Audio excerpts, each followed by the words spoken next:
আজকে ইফতার মাহফিলে যোগদান করার জন্য আপনাদের প্রতি আমরা কৃতজ্ঞ, অসংখ্য ধন্যবাদ। এই মহেন্দ্রক্ষণে আপনারা জানেন যে ওয়ান অর্গানাইজেশন প্রতিষ্ঠা হয়েছে আজ থেকে প্রায় 4 বছর আগে। ইতিমধ্যে আমরা এলাকার সবার সহযোগিতায়, আপনাদের সহযোগিতায় প্রায় 200,000 পাউন্ডের মতো জোগাড় করতে সক্ষম হয়েছি। তো আমাদের প্রপার্টি দেখার কাজ পুরোদমে চলছে। ইনশাআল্লাহ আল্লাহ চাহে তো আমরা খুব শীঘ্রই একটি প্রপার্টি ক্রয় করতে পারবো ইনশাআল্লাহ। তো অর্গানাইজেশনের দীর্ঘ পথ চলায় যারা শরীর ছিলেন, সাথী ছিলেন, আমরা চেষ্টা করেছি সবাইকে সম্মানিত করতে, এবং সেই লক্ষ্যে আমরা আমাদের পূর্ণাঙ্গ কমিটি গঠন করতে সক্ষম হয়েছি আলহামদুলিল্লাহ আপনাদের দোয়ার বরকতে।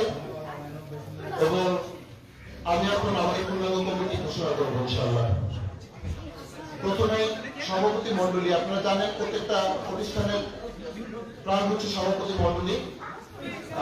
এর মধ্যে রয়েছেন আমাদের প্রান্তীয় সাহেব মাহমুদুল হাসান সাহেব, আপনারা সবাই তাকে চিনেন, বিশিষ্ট ইসলামী ব্যক্তিত্ব। সাহেব মাহমুদ হক সাহেব, আপনারা সবাই তাকে চিনেন। সাহেব আসাদুদ্দিন সাহেব, জনাব লিয়াকত হোসেন সরকার, যিনি প্রথম থেকে আমাদেরকে ওনার শ্রম, অর্থ সবকিছু দিয়ে আমাদেরকে সহযোগিতা করে আসছেন, আমরা ওনার কাছে আন্তরিকভাবে কৃতজ্ঞ।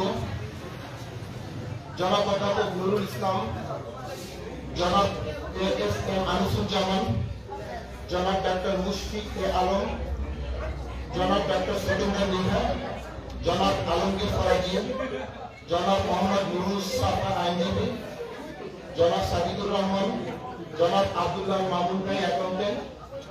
এই ভদ্রদের কাছে আমরা কৃতজ্ঞ। প্রথম থেকে উনি আমাদেরকে যেভাবে গাইড করছেন, আমাদের অ্যাকাউন্টগুলো উনি যেভাবে মেনটেন করতেছেন, ওনাকে ধন্যবাদ জানানোর ভাষা আমাদের জানা নাই। আল্লাহ ওনাকে ওনার রুজিতে বরকত দান করুক, ওনার হায়াতে বরকত দান করুক। এখন আমি ঘোষণা করবো আমাদের উপদেষ্টা মন্ডলী। আমাদের উপদেষ্টা মন্ডলী 25 সদস্য বিশিষ্ট, যার মধ্যে প্রধান উপদেষ্টা হিসেবে আমরা রাব্বিল হাসান ভাইকে পেয়ে আনন্দিত এবং গর্বিত।